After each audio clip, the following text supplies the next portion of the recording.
So now we're going to do embossing, and it requires a heat gun, which is women love tools. Don't kid yourself, it's not just those guys. And then this is a clear embossing powder, which I'm going to liberally sprinkle on my stamped image. And then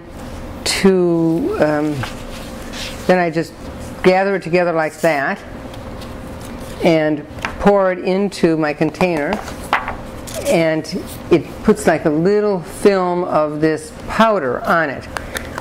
I recommend always shutting your embossing powder. You so quickly can knock it over. Anyway, so there that is, and I'm going to turn on my heat gun, which is very loud, and what I'm going to do is I'm going to be melting the powder. This is very hot. This is not for kids or weird adults who think it's a hairdryer, or you will have fried hair and a blistered scalp. So you turn the sucker on.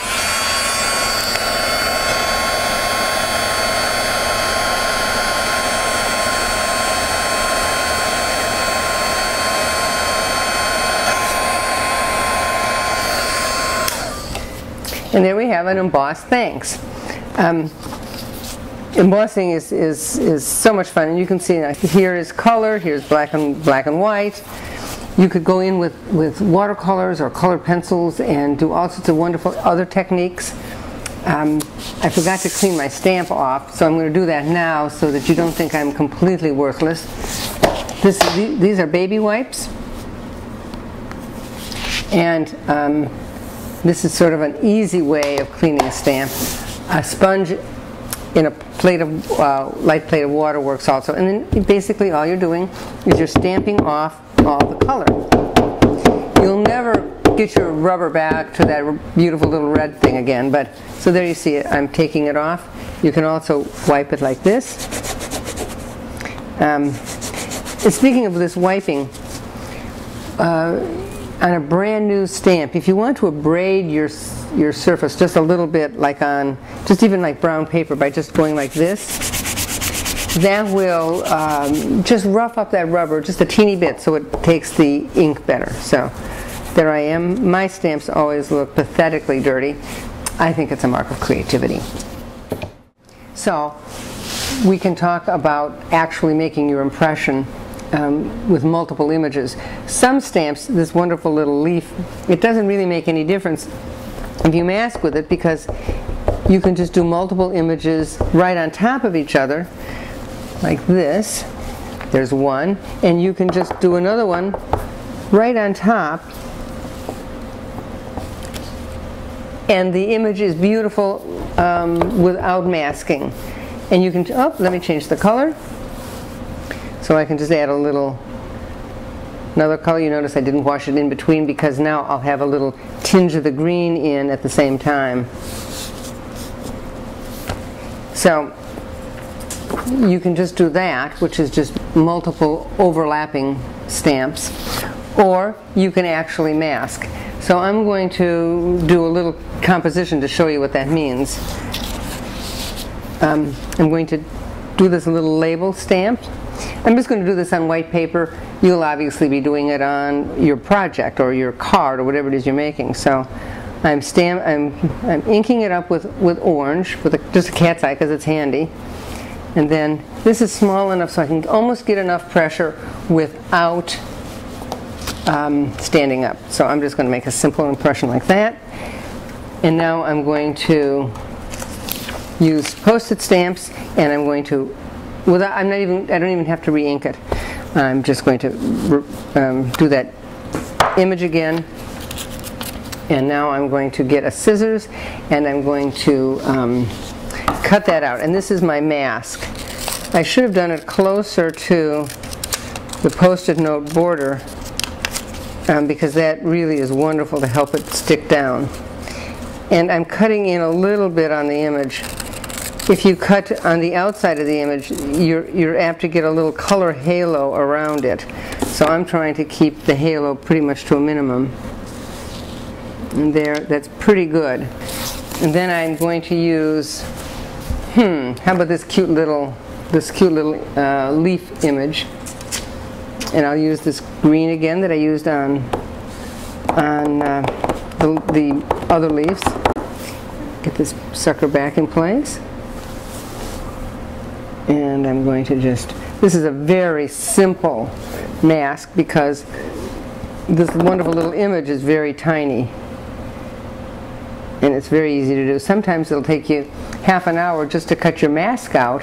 For God's sake, save it. You just put it in a little glassine envelope or any place like that.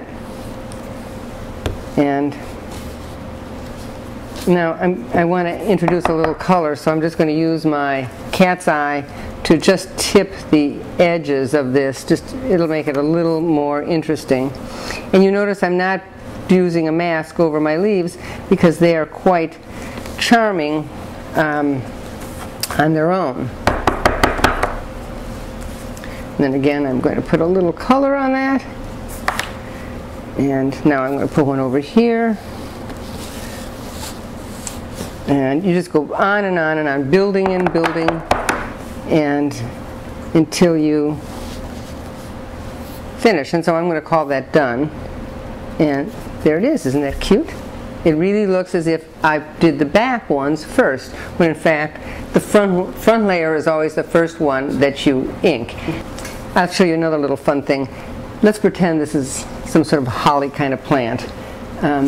One of my favorite tools is an eraser on a pencil. So I'm just going to put some little berries in there. And then because I want to continue this illusion of behind, I'm going to do a few of them just halfway.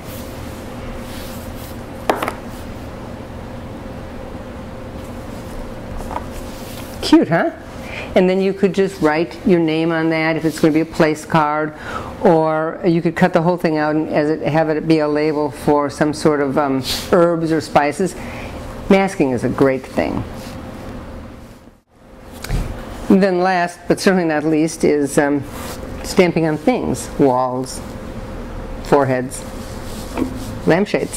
So this is a cute little lampshade that somebody up in design actually made. And so I asked her if I could borrow it. She used it for one of our photo shoots, and she didn't finish it. So I said, oh, I can try to finish it.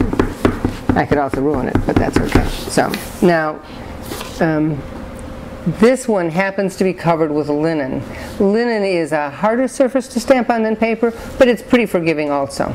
So you can see in the back there are some empty spaces. So I'm going to stamp right here. And this is a little trickier because you want to roll the stamp ever so slightly because it's a curved surface. So I'm going to just tilt it a teeny bit, and I've got my hand behind it to add some energy. And you see it still is too light. So the trick then is to put light ones all over the place. And so that's my technique for covering up mistakes. Oh, but there's another one. Use our stickers. Cover completely up, but that's a different one. You can't do that on lampshades. But, so now I've got, you can see this one's way too light. So I'm going to be down here, and I'm going to push down much harder. I wonder if my stamp pad is dry. That's another problem. You always have to make sure that your stamp pad is juicy. So now let's see, now see, much better. So you just go all the way around making your images, and you can cover just about anything. Pretty cool.